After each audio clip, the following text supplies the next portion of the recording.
Hey everyone, this is Chris Haddon with HMB here with another awesome expert interview. Special guest today, my friend Kevin Riegler, longtime friend of mine. He is the owner of Cas Riegler Companies. He's a real estate developer in Washington, D.C. And like I said, a guy I've been friends with for many, many years. Kevin, thanks for taking the time. No problem. Good deal. What do you got going on over there today? Just the usual, obviously, busy times in real estate development these days. Trying to predict the future, but block and tackle through what we got going on now, and we've got a handful of projects in the works. And, so far so good, but every day is a new fire drill, and today's not short of them. Yeah, I can relate. I think a lot of business owners out there can. So just to let you know again how we typically do these interviews, just to give the most amount of value possible to the audience, to everyone checking it out today. We'll talk about some general business stuff, your background. A lot of people are very interested in the process of starting a company, like, making something out of nothing, which is never an easy thing to do, and there's lots of twists and turns along the way. We'll talk about that. We'll talk about some real estate industry specific stuff too. What's going on with markets, different deal types, so we'll hit the real estate side of things as well. And then at the end, I'll throw some curveballs, some good like entrepreneur type of questions just to see the cool answers that will come. All right. Good deal. All right. Well, if you wouldn't mind, could you just tell everyone a little bit about your background, who you are, where you came from, how you got started in business? Sure. I grew up in Rockville, Maryland. Like Chris mentioned, we've known each other for a long, long time. And I went to school out west in University of Colorado. I got into real estate development in particular through after my freshman year at college. I had an internship in Portland, Maine. I wouldn't really call it an internship by today's standards, but I was working at a company up there that was a construction and development company. And I think at the end of the day, I always felt some semblance of entrepreneurial blood flowing through my body as far as mowing lawns and hustling people for baseball cards and lemonade stands and all that kind of stuff. I just fell in love immediately. I had no clue what real estate was really, even realtors growing up. I wasn't exposed to it, but really fell in love with all the moving pieces and the bricks and sticks and how you can change the face of an area in one fell swoop. And then I went back to college my sophomore year, and pretty much ever since major focused on figuring out how to be a developer. So did the business school program and real estate program there, and off to the races. Yeah, that is interesting that you gravitated towards real estate so early. A lot of people who are interested in business, like you felt that you were going to be a self-employed person at a young age. I probably did too, even if I wasn't super clear on that. But a lot of people don't fall into their niche until much later when you learn about business models and everything else. But you hit yours very early, which is interesting. Yeah, I think it was, luck, opportunity, all that kind of stuff. But, for I think a couple of the main things is I always thought of myself, or I always wanted to be creative. I don't know how creative I was, but I liked the idea of architects. I understood what that was because my freshman year roommate was an architect major. And so I started going down that route, but I realized my brain is not good at sitting in a room for all hours of the day drawing. But you can get the same result, through building. And honestly, I know there's plenty of colleges that have it, but my college, my university had a program that exposed me to all those things. And I wouldn't say I wanted to be, I guess to clarify, I don't know if I wanted to be a developer day one, but something to do with building and creating and numbers and all that. And so our business school was really, really good at exposing me to all the different ways to go about that. Very cool. Yeah, that is very cool that you found that calling, that niche so early. So let me ask you, after college, were you ready to do your own thing right away? Were you ready to build a company, or did you do something? Did you get a W-2 job for a while to figure out, learn the ropes and everything else and figure out exactly where you fit? Sure, good question. No, I mean, it seems like today's 22, 3-year-olds seemingly are more prepared to go create unicorn.coms than I was. But yeah, I mean, I was I guess mature professionally in the sense that I wanted to have a job and start tackling my career, but I certainly wasn't ready to do that, or at least I can't imagine doing what I have done the last 7 or 8 years and starting when I was 22. Plus, in real estate, you need money, and I didn't come from any money or have any money other than, saving up a few bucks over the summer waiting tables or whatever. So I think to do what I wanted to do, I needed to learn and expose myself. So when I graduated college, the hot real estate job was either to be a realtor, mortgage banker, which I know you can relate to, or like a tenant rep commercial broker. And I had a bunch of buddies that were doing all that because the payday was big. But I took a $28,000 a year job for a developer up in Baltimore that was what I thought to be, one, someone would actually give me a job because I didn't have Harvard credential, and two, really give me that hard knocks education that I thought I needed. And were you cognizant of the fact that you were going in for the long play, that you wanted to not just take the job that was paying a lot of commissions this year, but really set something up for years down the road? I was. That's good. I learned. I don't remember exactly when and how I learned, but I knew that I wanted to build buildings and things and all that. And I knew that there was getting caught in the brokerage world in particular. You could make a couple $100,000 a year back then. Obviously, that cratered. But like any other business, it takes years to build your Rolodex and your connections and all that. And I just felt like for my personality, that wasn't something that was cold calling and all that kind of stuff. Wasn't my shtick. Yeah, and also there's something that Jason and I talk about a lot when it comes to just the fee world of real estate versus the asset world, which is how we refer to it as. Making commissions is a great thing. Getting a good check every month, paying your bills, that's all part of it for sure. But it's only part of it. And to have a model like yours is very unique in that the function of your business is to build and grow assets, which is not the case for most businesses. Most businesses are transactional, and you're doing a product or service, selling a product or service for a fee. At the end of the month, you make X, and that's that. So your model's very, very cool in that regard, and equally cool that you were focused on that so early on. I think the couple of downturns that I know you and I both experienced in the .com bust at an early point of our career, and then obviously the Lehman Brother world later. Yeah. I think also I guess further sharpened the focus on long-term assets versus quick buck type deals, because there's plenty of ways that are not what I would consider fee-based real estate ways to make money, whether it's flipping houses or flipping land or whatever. But you saw the guys and groups and companies that sustained both those big downshifts were always the folks that had the recurring income. So I think that was something I'm sure along the way plenty of wiser folks anecdotally mentioned or whatever, but certainly something I sponged in and picked up on. Yeah, and since you mentioned those time periods, I think you guys and Jason and I with HMB were getting started right around the same point, like after that crash, after that real estate crash, which obviously was tough to do. Yeah. But that's one area that we feel in which we got pretty lucky, pretty fortunate, just the timing of the whole thing to be able to start at the bottom, and it's got nowhere to go but up, right? Couldn't agree more. I mean, lucky is good. Genius. No, I'm just kidding. No, but obviously, the best time to take risk is when there's a lot less to lose, right? And so, I guess in my mind, for me, it was more just a happenstance that I wasn't married yet, didn't have a kid yet, any of the responsibilities. Yep. I had made it through all the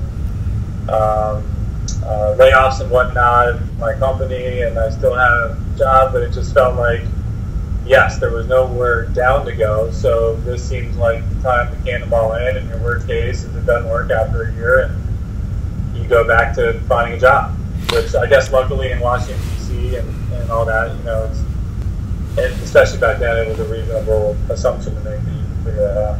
Sure. All right, let's talk about that point in time. Let's talk about deal number one, because this is an area of interest for a lot of people checking it out who do have aspirations of one day starting their own company, be it in real estate or wherever else. Talk to us about that time, the transition period, when you're leaving the W-2, getting things together, and doing deal number one, still having to pay your bills, etc. Sure. Well, I had a partner, Adam Stiefel, that started that with me. There's a very long version of how we got to deal number one. But the long and short is, the first deal that we thought was going to be deal number one as a kind of a moonlight side gig blew up. It just ended up being something that didn't make sense for long story reasons. But it inspired us, and we got, the juices flowing on, like, we can do this. And we had raised a little cash and to, get some backing and all that. I had no money other than, $50,000 in my 401k or whatever it was at the time, and begged a couple banks. And so we had it all kind of teed up. But then, as I'm sure you guys know, the hardest part is finding the first deal. And so, the first deal was the one that blew up, I consider.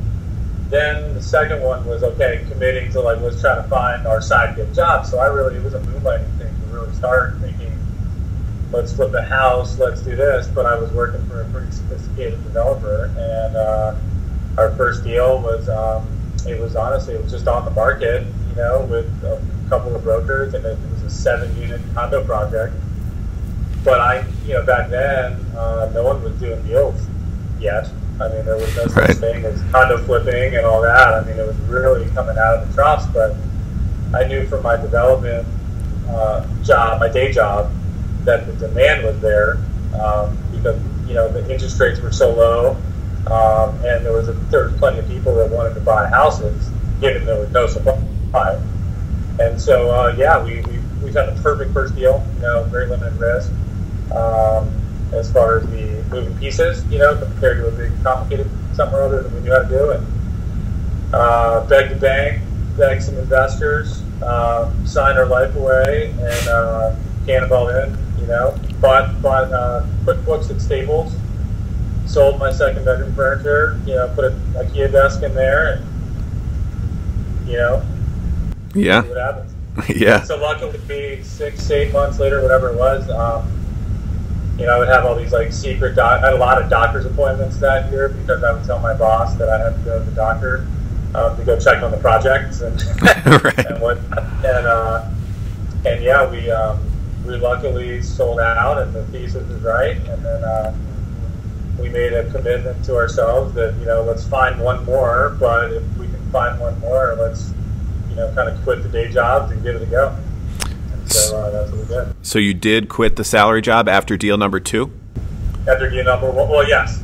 The first deal that actually happened, we quit. But yes, my lighthearted blow-up deal, I don't really consider. No. Really happening. So yeah, the first real deal that we put money in and committed to, as soon as we found our second one, again, there was a lot of risk. We signed up. We basically rolled everything we made on the first one back in, and said let's go for that. Yeah. And it was kind of snowballed from there. So that would have been 2008 or so? I think that would have been 2009, or maybe the second one was started in early 2010. Yeah. I think my moonlight year was 2009. Yeah, that sounds about right. Big moonlight. Yeah. Okay. So yeah, let's talk about, because Jason and I started a similar kind of way. Like you do a few deals, like you do a few loans, a few acquisition and development deals, but you're not yet a company. You've just done a couple deals, and you're a couple partners, and you're doing everything yourself. Talk to us a little bit about the transition from doing a couple deals to what you feel is a legitimate company with staff and transactions, and it's more like a machine than just like a couple guys doing deals. Sure. I think a couple things come to mind. One, you had to learn somehow, right? And so I think where I cut my teeth, a couple of shops I cut my teeth, I guess I consciously selected those places to work, or I weaseled my way into jobs and things like that. But the training ground that you can, as long as you can absorb what's going on around you, and then going through a couple of tough times like those downturns, you start to really realize what it takes to run a business. You, of course, never experience the things that it evolves to, of being, a therapist to an employee and dealing with taxes and all those things. But you can, you certainly can get a flavor for what the risk factor. And then, so then it's just hard work. It was a couple of years before we hired anyone. Like I said, I did all the accounting myself. Accountants laughed at me at my work. It wasn't perfect, but the numbers were there, and the bank balances were wrecked out, and we made money. Luckily, right? And then trial and error. You're obviously trying to fill in gaps and create capacity, over time, and then leverage what you've done. And so, it wasn't for a few years until we took chips off the table. Outside of trying to pay ourselves some money to keep the lights on, pay the mortgage and all that kind of stuff. But sure.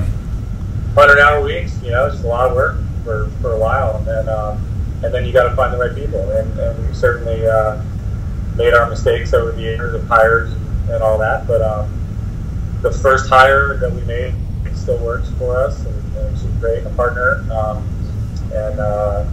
But yeah, I think that's the biggest thing. It's making conscious decisions on who you're hiring that actually increase your capacity.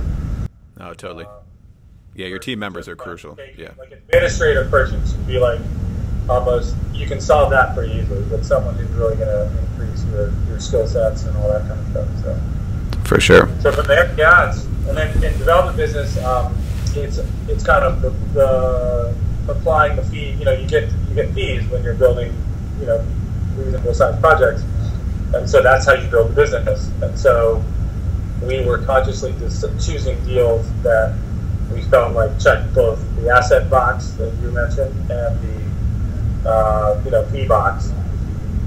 And then doing deals that we felt like no one else would do. Oh, yeah? Huh. Yeah, a couple things. I was making a couple notes when you were saying that. But I do want to come back to what you mentioned right there. Going backwards for a second, like you said, there are plenty of unexpected things that pop up, especially when you're going from, you're doing a couple deals to you're growing and running a company. And I have a couple examples that we had. What's one or two things that popped up that you just said to yourself, seriously, I really have to deal with this? I had no idea this was involved.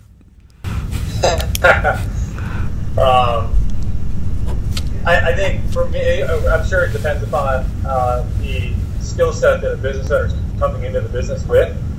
But just generally, HR and accounting and all that kind of stuff, it's just insurance, workers' comp, setting up payroll, not getting sued, all the things that, you think even if you're just a little 2-person or 5-person or 10-person company, like you don't have exposure, but I can assure you, there are examples where we had real exposure that maybe wouldn't have brought the house down, but certainly could have been, significant impacts. And so we luckily got a couple of lessons early, just little things like missing a deadline for something or not filing the right XYZ. Sure. That, makes you realize that, you got to pay attention to all those things. So I'm sure that's true with most. But, even now, like it's a mind-boggling feat what our team does today to pull off tax season and making sure that the wheels are turning. So I know that's kind of global, but I just think there's a gazillion little examples that come up there.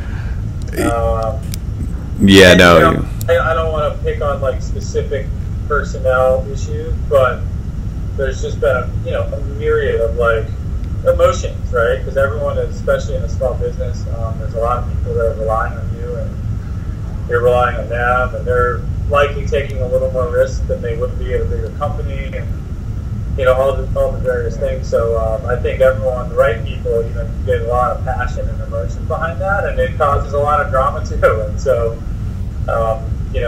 over time there's just been a lot of that. So I wouldn't say there's anything though outside of the annoyance of learning the things you don't necessarily want to learn because they're not really of interest. Right. All of it's pretty positive though. You know, like because you realize it's part of the process and part of the end game. You know, you got it. It's a necessary evil. You know, that's just the nature of the beast. Yeah, no, I totally agree with that. After you learn these things and get through it, it is super positive. Just seeing the machine that you've been able to build is a pretty special thing, and that's, you know, something we all get a lot of meaning from. And it is just funny to joke about the little stuff that you don't, you know, you want to build a building, you want to make an internet company. That's great, and that's what you feel that you're good at. But you have no clue about, like, yeah, you have to have the unemployment insurance set up and payroll related stuff, and HR. That was a great one that you mentioned. Like, not only HR in terms of like the payroll and things like that, but actually dealing with people who need stuff wasn't really anticipated. People need a lot of stuff. You know, especially when people grow with you and they start having families and you know, all those kind of things too. It's become, you know, that's the pressure cooker that you put, you know, you got to put on your shoulders to deliver. And but I found out that the right people, there are certain people that actually enjoy doing all those little details that you don't enjoy doing. And so you got to find the right people that, you know, they get excited about, you know, the checks and balances of a bank account. And it's just how people are wired. Everyone's wired differently. So. Yeah, and it's definitely a rewarding thing too to have a job that's so multifaceted, and you have to be good at a lot of different things, or at least competent at many, many different things, which keeps it interesting for a lot of people who end up running their own businesses, because they do want to have a lot of projects. They do want to have a lot of irons in the fire, and owning a company allows you to have exactly that, you know. Yeah, agreed. Switching back to something I jotted down before that I thought was interesting that you said, and getting a little more into technical real estate type stuff. You mentioned that there are deals out there that you were able to capitalize on that other people wouldn't do. Speak to that a little bit, if you could. The niche, you know, the area that you filled that has differentiated you in the market. Yeah, what, you know, the elevator pitch that I guess we still utilize as far as what we think our overall strategy is, at least when it comes to development, is above the mom and pops and below the big boys.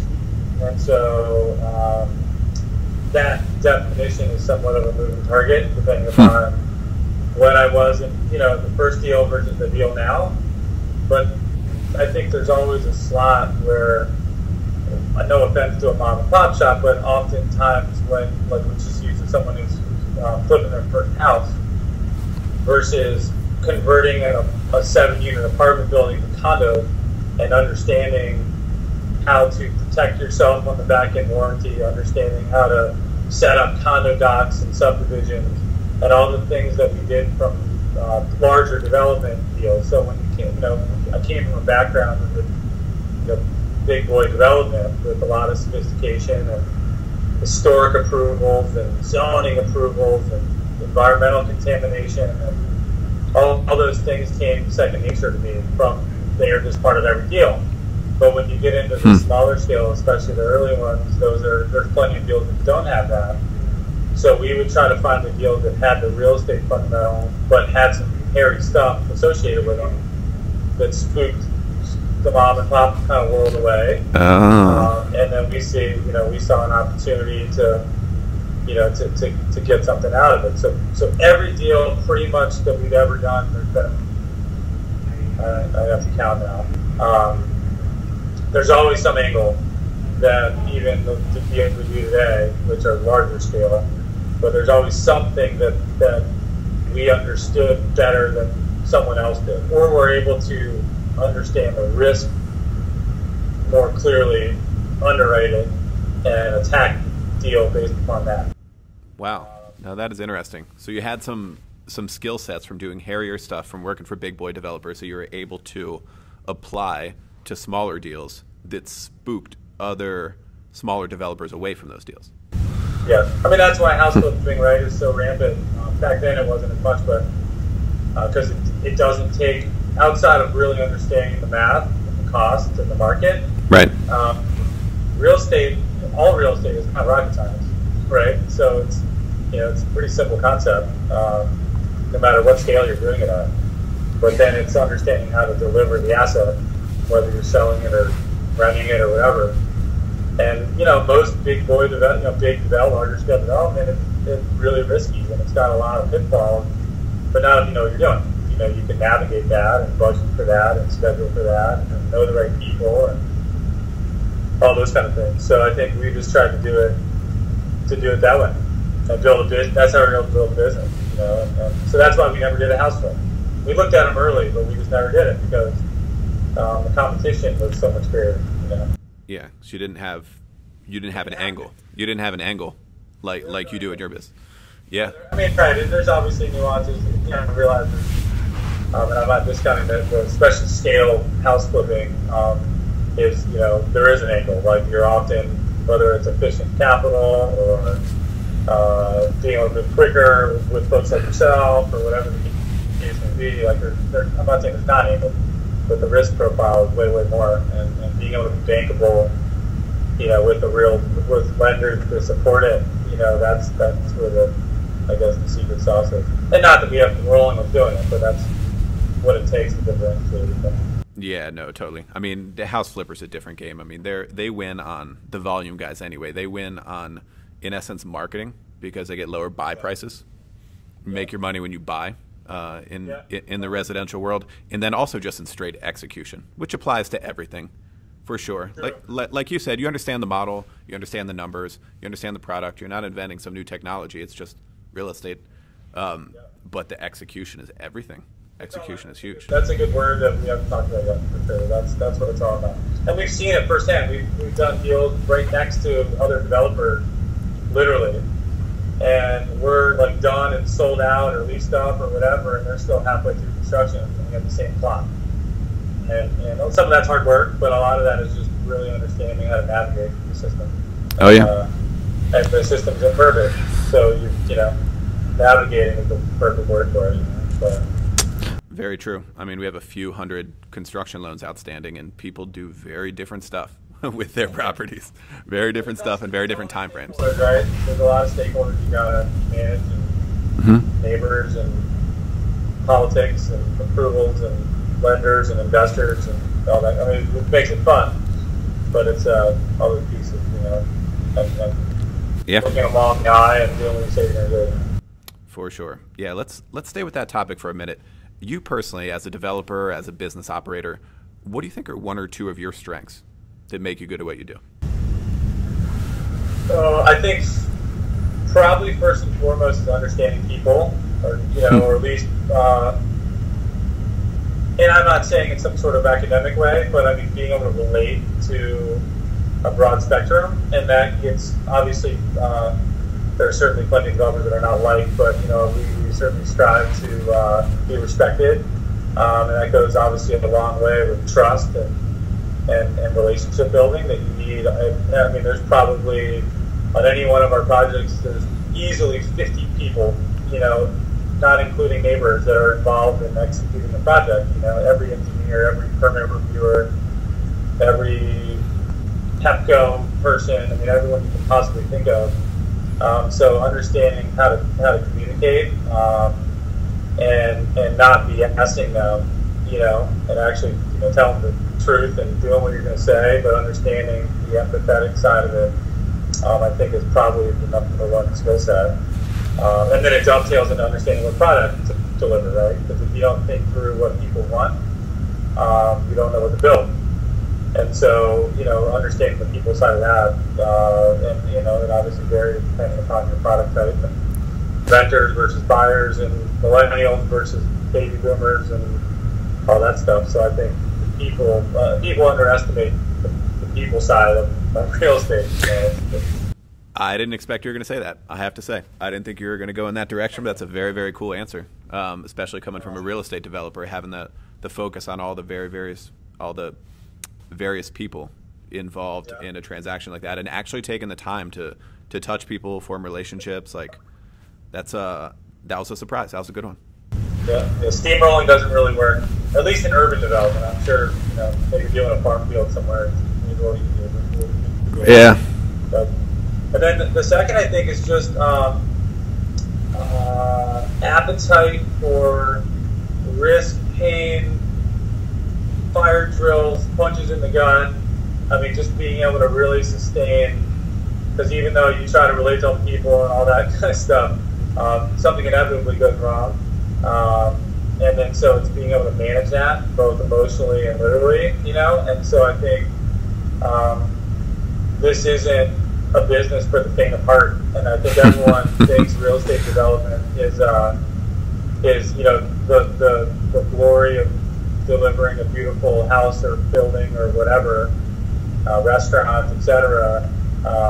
But it's 90% of it is just blocking and tackling through various tasks and processes and trying to think ahead and all of those kind of things. So I think just the appetite for risk and the persistence to get through it, you know, is if you don't have those two skills, not necessarily as a person, I think the best developers have those within, you know, themselves, but certainly within the company, you know, you got, or partnerships or whatever, you got to be able to do that. Because all the other stuff's easy, you know, relative. Yeah, the stuff that you expect to have to do. But yeah, I can only imagine. The investors, right? Like you guys, I'm sure you've said this a million times. Finding the money is easy, right? But most people would think that's the hardest part. Yeah, let's talk about that, because you and I talked about that many years ago, and yeah, and that'll come up here and there too. It's a frequent topic in real estate that the cart and the horse, you don't know which one to put first. You have a deal, do you have the capital lined up? And what people told us and told you that we later on found out to be true and joked about is that if you have the right deal, the money will find you. Have you found that to be true? 100%. I mean, I'm sure there's anomalies of folks that already have a lot of money or are backed by big companies that have a lot of money. And no doubt if you've got a fire hose of capital, you know, it can certainly make things a little more streamlined. But as far as getting started and building from ground up, you know, zero to whatever your goal is, I've literally never had a problem figuring out the money. I'm not saying it's perfect money every time or exactly the way you underwrote it or whatever, but like getting the deal done is never the problem. I've found the same to be true, even early on when it was not nearly as much capital as there is in the market now, and we had deals closing that needed to be funded. There's never one transaction that we couldn't close because of capital ever, which is super surprising if you just, you know, especially when you're new to it, and everyone says the same thing, and then later on you find out this to be true. It's pretty interesting in that regard. Yeah. Okay, going back to a question I asked earlier, but the flip side of it, what's one thing that you would improve about yourself, a skill set of some kind that you'd like to be better at if you could? Sure, and I'm sure my wife would agree too, but just generally listening. You know, and so because you get it's I guess the third prong you asked for two, but I would add passion to the you know, kind of character traits of something you gotta, because you can't go through the pain tolerance and all the things we talked about without, you know, really enjoying it. And so I think by default, I certainly have a tendency to get very excited, and I'm very good at convincing myself that, you know, that this is the right way to do something. And I've gotten exponentially better over the years, professionally and all that, and personally too, but on trusting the team and listening to other opinions and all that. Because it was never like an ego thing. It's really just a passion thing, you know? But I'm sure you know the same thing, but it comes into the layers of that, right, which are listening to other people's opinions, but then once you do that, you know, trusting the delegation that they're going to get it done, but they probably won't get it done the same way you would, but they'll still get it done, you know, or maybe they'll make a mistake and then it doesn't happen twice, but all those things. But I think it all stems from listening and truly listening and appreciating what you know, the best ideas are, and certainly an ethos of mine now, which is best idea win, because I certainly know I've been wrong a bunch. Yeah, that's interesting how you connected the listening to people, just very, very simple listening, either personally or professionally, with delegating. because that is an interesting connection there. A lot of company owners have experienced the exact same thing you said. It's not an ego thing. It's just, at first, maybe just keeping control of what you've always done yourself. I mean, at first, it was just you and your partner, and you did everything. And so to delegate tasks as you go on is a challenge that we all have to go through. And I was told one thing that was very helpful by a business coach I used to work with. And he said that if the person on your team that you're delegating it to can do it 80% as well as you can, that's good enough. Delegate it. I would exceptionally subscribe to that theory. Yeah. I mean, because that's scale. Over time, you have more awesome team members doing good stuff, and sometimes it'll be a big win, and that you'll find somebody, and I'm sure you found this, they're actually significantly better than you were. Like your accountants, for example. Like, you're never as good of an accountant as they are right now. But it was still hard to let it go. But it's cool. No, that one wasn't that hard. No, I was happy to get rid of that one. It was not hard to let that one go. I don't think we have the personality types for that. Okay, another question. If you had to rewind to the time when you started Cas Riegler and start a completely different business model in real estate or anything else, is there anything that jumps to mind? If you had to start another company, could not be this model. That's a tough one.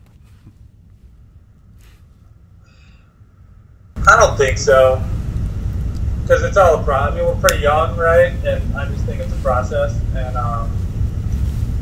you only have so many options, right? Sure, you can go back and think through, like, we did a ton of condos early because I had no money. And in my mind, I understood condos. I knew how to get them done, and we knew how to make money at them. And in my mind, making money at condos was my path to creating cash to shore up the company to grow the long-term assets. Like, that was always the plan. Looking back, if some of the buildings we either built or some of the strategy of, like, spending a bunch of energy finding another condo project I would have spent in 2009 or 10 or 11 when things were still really cheap to buy an apartment building or whatever, something that's a long-term, 100% there would have been situations I'd be better off as far as long-term assets and basis and whatever. But then going back, like, you were just in the moment and you're doing what you knew how to do best, and you're just trying to pick a strategy and run with it, and it's a long game. And so we eventually morphed when it felt natural and we could do it.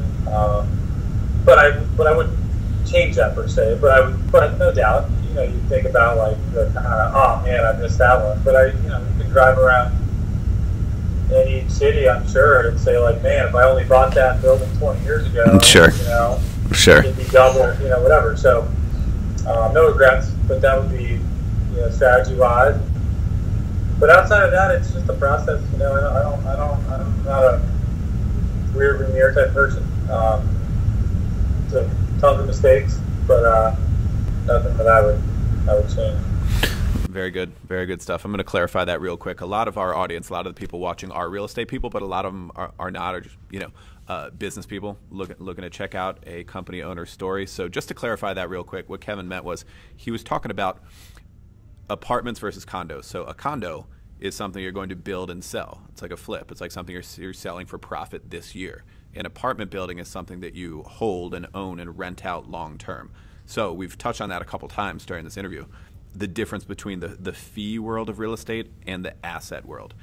In your business, you can do both pretty well, right? Because you build fees, and even on an apartment project, you build fees to the job. You charge a job fees, which pays the overhead of your company and everything else. And then long term, you're going to pay investors back and own a big ass building. That's the idea. Generally the idea. But I'm sure we'll talk about the future of the market. But development fees are all well and good when you're developing.